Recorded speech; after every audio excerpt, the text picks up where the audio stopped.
la matinée touche à sa fin et on va finir avec le dernier speed métier. Donc il y a 5 femmes de nouveau qui vont se présenter à vous. Elles ont 3 minutes. C'est un sacré challenge. Et la première pour ce groupe-là à le relever, c'est Chiara Hansen. Je vais lui demander de me rejoindre. Et c'est à toi. Oui, bonjour à tous et à toutes. Donc moi je m'appelle Chiara, comme c'est indiqué là au-dessus, je suis chercheuse postdoctorante en physique quantique au CEA. Donc juste pour vous expliquer un tout petit peu mon métier, on va devoir zoomer sur des échelles de taille qui sont vraiment très très petites. Donc on va aller au niveau des atomes et plus bas que les atomes. Et là en fait les lois de la physique, elles sont très différentes des lois de la physique de tous les jours, donc ce que vous étudiez au lycée, etc. Quand on descend très très bas dans les échelles de taille, on va avoir des règles du jeu différentes. Et donc moi je vais travailler là-dessus, je vais essayer d'utiliser ces phénomènes particuliers pour essayer d'en faire quelque chose d'utile. Et donc à la base, moi je viens de Belgique, donc c'est là que j'ai été au lycée, j'ai fait des études de physique, donc je suis allée à l'université en Belgique et en Suisse. Et c'est en Suisse que j'ai découvert un peu le domaine de l'information quantique, qui est donc mon domaine de recherche actuel. Et donc après avoir fait mon master là-bas, je me suis dit, tiens, j'ai encore plein de questions, il y a plein de sujets qui vraiment m'intéressent très fort là-dessus. Et donc je suis partie aussi en thèse de doctorat. Pour ça, j'ai déménagé en Allemagne, donc j'ai passé 4 ans en Allemagne. J'ai étudié principalement l'intrication quantique, le principe d'incertitude d'Heisenberg, donc c'est peut-être des choses dont vous avez déjà entendu parler. Et maintenant, après la thèse, donc je suis passée au CEA pour faire mon postdoc. Donc l'idée d'un postdoctorat, en fait, c'est après la thèse, on va continuer à faire de la recherche pour gagner un peu d'expérience et ensuite, plus tard, peut-être pouvoir diriger une équipe de recherche soi-même. Et donc mon quotidien, en fait, moi je fais de la théorie. Et du coup, il ne faut pas du tout s'imaginer des laboratoires un peu particuliers, etc. C'est vraiment, mes outils de recherche, c'est principalement du papier et des crayons pour faire mes calculs. J'utilise mon ordinateur pour faire des simulations. Et avec mes collègues, on va pas mal discuter avec des tableaux, on aura des craies, on va discuter ensemble, etc. Et donc ce qu'on fait généralement dans mon groupe de recherche, on va s'asseoir ensemble, prendre une thématique de recherche qui n'a pas encore été résolue. On va un peu discuter tous ensemble de pistes pour pouvoir résoudre tout ça. On va travailler plusieurs mois sur ce qu'on appelle donc un projet de recherche. Et après avoir travaillé plusieurs mois un peu séparément et ensemble, etc., on va avoir des résultats, on espère. Et puis une fois qu'on a des résultats, on écrit un article scientifique qu'on va ensuite publier dans un journal scientifique. Et donc c'est comme ça qu'on partage nos résultats à la communauté. Donc il y a les journaux, les articles, etc. Mais pour partager nos résultats, ce qu'on fait beaucoup aussi, c'est aller à des conférences et visiter d'autres groupes de recherche. Donc moi je dirais que par exemple tous les 2-3 mois, je vais à une conférence pour rencontrer d'autres personnes, donc que ce soit en France ou à l'étranger, donc je voyage beaucoup.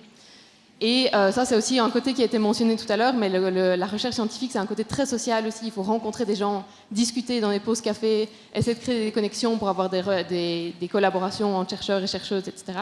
Et donc, c'est pas vraiment un métier très isolé. Moi, je trouve que c'est très, très social, et ça, c'est un côté très important aussi.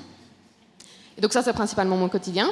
Et sinon, si j'avais juste un petit message à faire passer aussi, parce que c'est la journée donc, des filles en sciences, etc., c'est à partir du moment où on doute, où on a des questions, où on se sent un peu isolé, c'est toujours très chouette, en tout cas pour moi ça a été très chouette de contacter des personnes qui ont un pas ou deux en avant sur le parcours scientifique, parce que généralement on est très contente de répondre à ce genre de questions et on se rend compte qu'en fait on a vraiment tous les mêmes problèmes, donc les problèmes se répètent et donc c'est chouette de savoir qu'on n'est pas isolé et donc de pouvoir avoir des conseils de la part de personnes un peu plus âgées.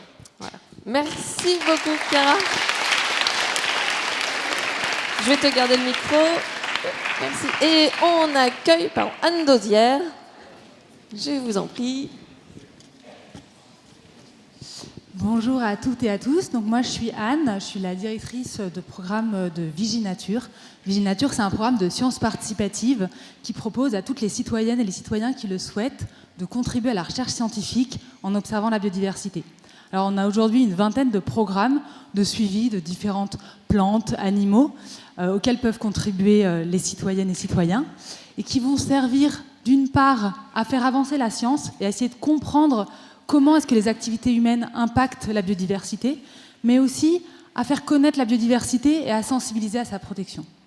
Alors je me suis remis un peu à votre place, il y a un peu plus de 20 ans quand j'étais au lycée, et puis je me suis rendu compte qu'à cette époque-là, je ne pensais pas que je ferais 5 ans d'études à la fac, moi qui étais si stressée par tous les contrôles et toutes les évaluations.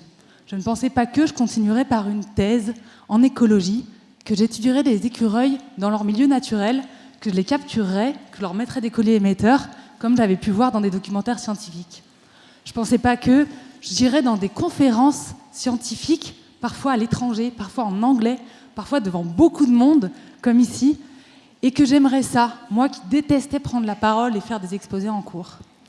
Je ne pensais pas que je piloterais des programmes de recherche dans lesquels des dizaines de milliers de citoyennes et de citoyens, chaque année, prennent de leur temps pour observer les oiseaux, pour photographier les insectes pollinisateurs, pour enregistrer les chauves-souris ou pour dénombrer les plantes sauvages. Je ne pensais pas que je travaillerais sur des programmes sur les escargots, qu'il y avait 400 espèces différentes et que j'écrirais même un livre dessus. Je ne pensais pas que dans mon travail, je travaillerais avec des chercheuses, des chercheurs, mais aussi des associations de protection de la nature, comme la Ligue de protection des oiseaux, et que vraiment mon travail sera à l'interface entre ces différents acteurs. Je ne pensais vraiment pas que je deviendrais un jour une directrice et que j'encadrerais 20 personnes, et surtout que j'aimerais ça. Que je devrais aussi négocier des budgets parfois à 6 chiffres, et ça, j'aimerais beaucoup moins ça. Je ne pensais pas que je donnerais des cours à la fac, que j'emmènerais des étudiants sur le terrain en forêt de Fontainebleau pour leur apprendre à reconnaître les bêtes du sol dans la forêt. Je ne pensais pas que je devrais répondre à des scientifiques, à des journalistes scientifiques pour essayer d'expliquer nos résultats, pour essayer d'encourager des gens à participer et à nous rejoindre et pour essayer de faire parler de la crise sur la biodiversité. Alors je me suis posé la question, comment ça se fait que je ne pensais pas, que je ne savais pas que je ferais ce que je fais aujourd'hui ? Et je crois qu'il y a plusieurs réponses à ça. La première, c'est que je ne connaissais pas ce métier. Et c'est pour ça que je suis très contente aujourd'hui de pouvoir venir vous parler un petit peu de ce que je fais. Et puis il y en a une autre aussi. Je crois que le fait d'être une femme a fait aussi que ça a contribué probablement en partie à ne pas m'imaginer dans des postes de responsabilité comme je peux avoir aujourd'hui. Alors je crois que les choses changent et puis j'espère que vous vous autocensurerez pas sur ce que vous avez envie de faire. Merci beaucoup Anne.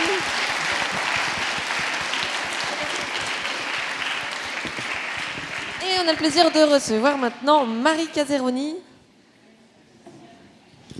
Donc, je m'appelle Marie Caseroni. Donc, moi, je suis ingénieure dans un laboratoire de sciences du climat et de l'environnement, donc recrutée par le CEA.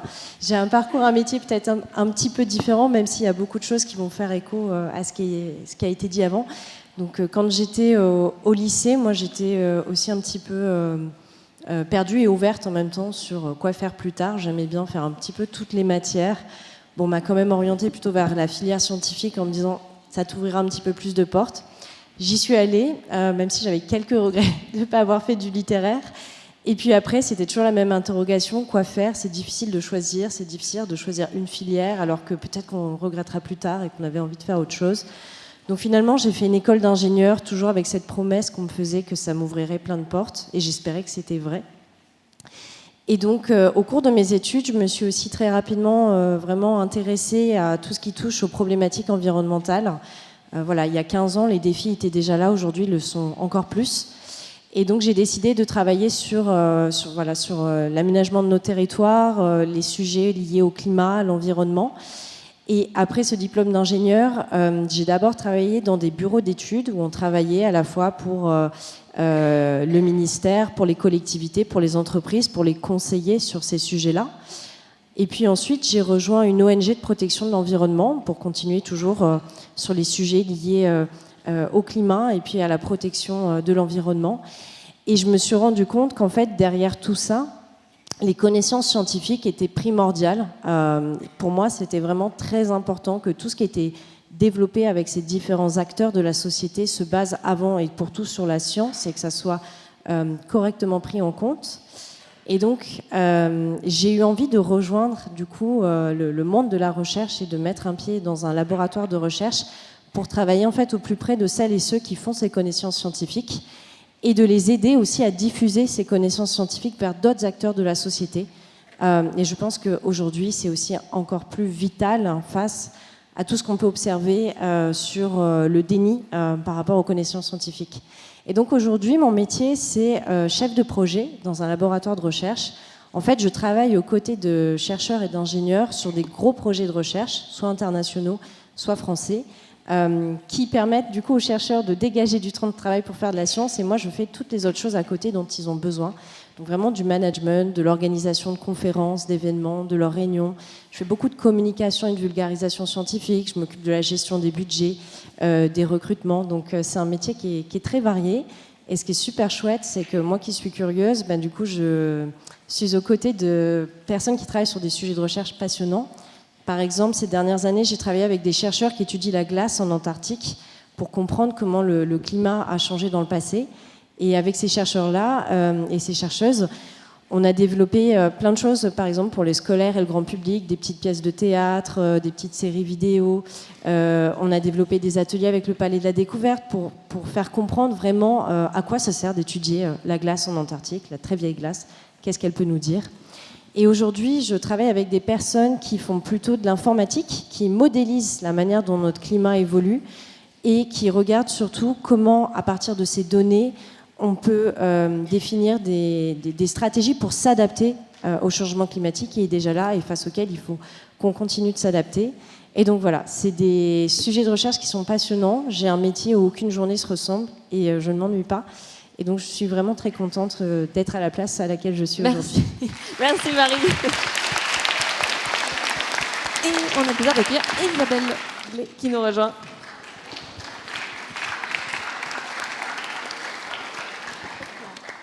Bonjour à tous. Eh bien, moi, un peu comme Anne, à votre âge en terminale, je ne m'imaginais pas qu'un jour, je serais directrice du Jardin des plantes et des jardins botaniques du Muséum d'histoire naturelle.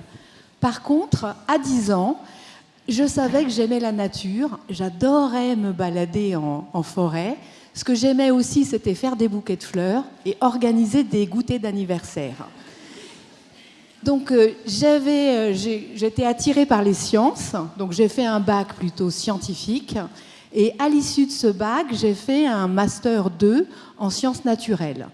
Sauf que je me suis rendu compte que j'étais vraiment pas douée pour travailler sur une paillasse et je voulais pas du tout me destiner à la recherche dans ces domaines. Donc à l'époque, j'avais un amoureux qui était architecte et un jour, il a déplié un grand plan et c'était un plan de jardin. Et je me suis dit, moi, je veux faire ça. Donc, j'ai trouvé une passerelle et je suis rentrée dans une école d'ingénieurs en horticulture à Versailles. Et à l'issue de ce diplôme, je me suis mise à travailler. Et pour finir mon cursus, à l'âge de 40 ans, j'ai commencé un doctorat en architecture sur les jardins de la période Art déco, mais qui était plutôt par curiosité et pour m'amuser. Alors, mon parcours professionnel, donc en sortant de l'école d'ingénieur, j'ai travaillé dans des bureaux d'études, dans des cabinets d'architectes, sur des projets de création. Et puis, un de ces projets concernait la restauration d'un jardin historique à Paris. Et je me suis dit, ben ça c'est top, j'ai envie de faire ça. Donc, un jour, j'ai vu dans la presse que les services du Premier ministre recherchaient un ingénieur horticole. Donc j'ai dit banco, j'y vais, j'ai candidaté et comme ça j'ai travaillé pendant 11 ans à Matignon pour les jardins du Premier ministre. Et puis il y a eu un moment où ces jardins étaient un peu trop petits pour moi. Donc j'ai vu une autre offre, c'était le musée du Louvre et les jardins des Tuileries qui recherchaient un ingénieur horticole. Donc j'ai candidaté, j'y suis restée pendant 7 ans. Et puis, il y a 4 ans, j'ai vu une très belle offre qui était que le Muséum d'histoire naturelle recherchait aussi quelqu'un pour diriger ses jardins. Donc là, je suis directrice de 4 jardins sous 4 climats différents. Donc le Jardin des plantes à Paris, un très bel arboretum de 200 hectares dans l'enceinte du château de Versailles et 2 jardins dans le sud de la France, un en Provence et un à Menton. Donc j'anime une équipe de 90 personnes et notre objectif, c'est de conserver ces jardins, de les embellir, de développer leur biodiversité, de les faire connaître. Et je vous souhaite le meilleur. Merci beaucoup Isabelle.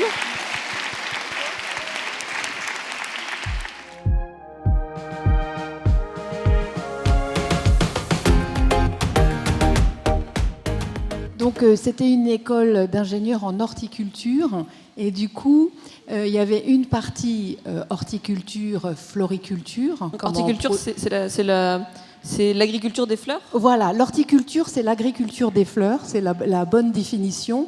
Donc une partie floriculture, une partie arboriculture fruitière, une partie culture légumière et la partie qui m'intéressait moi c'était aménagement paysager.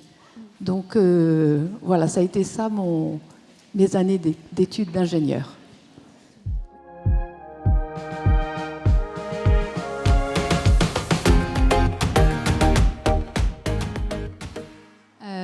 Alors le salaire moyen dans l'équipe, on est une équipe d'une vingtaine de personnes.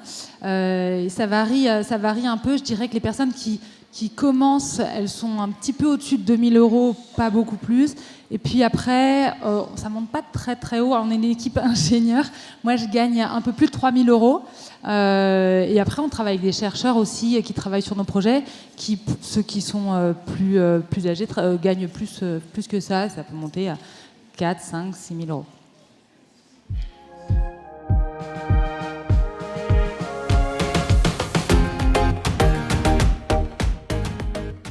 Oui, donc moi, donc c'est ce que je disais. Donc je viens de Belgique, j'ai étudié en Suisse, puis en Allemagne, puis maintenant je suis ici.